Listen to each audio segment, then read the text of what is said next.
black and gold outfit. Loving that one.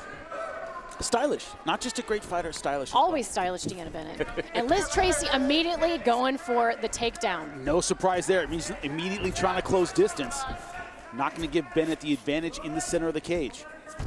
This is definitely a wrestler versus wrestler matchup. Both these ladies can strike, but they both do their best work in the grappling department. But DeAnna Bennett doing a nice job of folding Liz Tracy right there. The problem with Liz Tracy, she went for the guillotine in that position. It's not how you stop a takedown.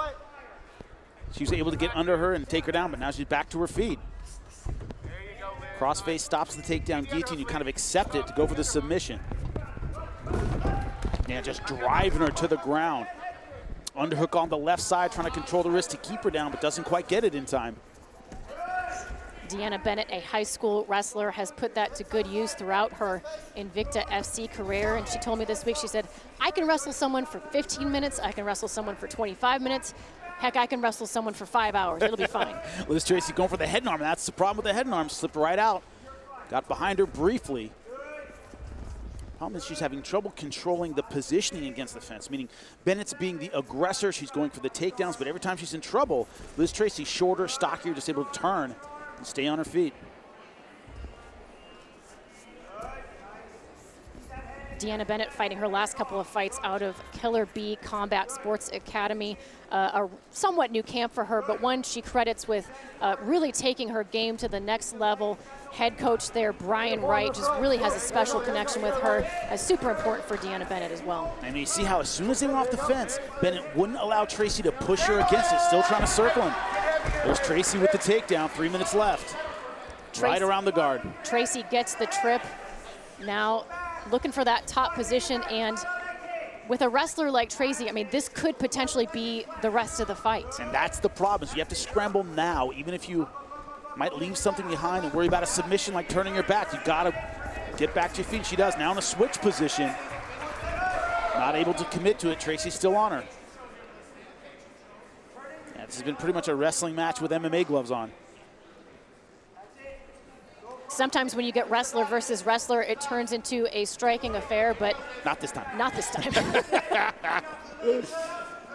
And I think that's vital when it comes to the one round that's in these quarterfinals is you don't want to deviate from your game plan and maybe take a risk. And I'm going to try out my kickboxing. It doesn't go wrong. Yeah, I'll change plan rounds 2 and 3. It doesn't work that way in a one-round fight. Absolutely, and there are different types of cardio in MMA. And if your base is wrestling, your best cardio base is also wrestling. So like DeAnna said, I'm sure Liz is the same way. These women could do this for a full hour and barely be out of breath. If they turn it into a striking affair, you know, might lose a little bit of their tank for that semifinal bout. Yeah, exactly. I mean, it's one of those things that people walk into the gym and go, oh, I have great cardio. Yeah, great cardio at what? Because it's all different. And a person who has great cardio on one thing doesn't work in the other. Once again, that head and arm position. DeAnna Bennett doing a nice job of putting Liz Tracy's back against this cage. They're not really committing to the level change. A little bit of a spinning shot on the way out. But Tracy starting to impose with this head in the chest kind of style. Everything in close, where her build becomes an advantage, not a disadvantage. There's no bad build for MMA, but it's how you use it. And Liz Tracy in here, in close, that's when that shorter, stockier build helps her out.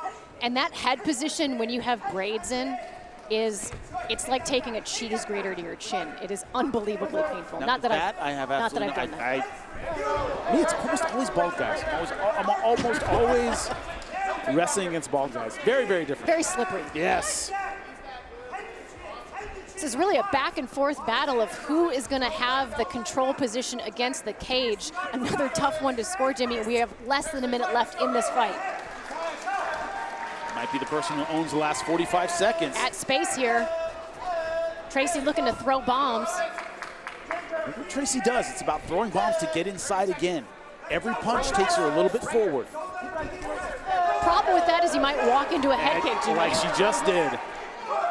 DeAnna Bennett doing better work in space. Catching Tracy coming in. This is the kind of round ending she wanted so far. Nice commitment to the double leg. DeAnna Bennett looking for that last second takedown to secure this round as well. We saw that in our first quarterfinal bout. Will she get it? And she does.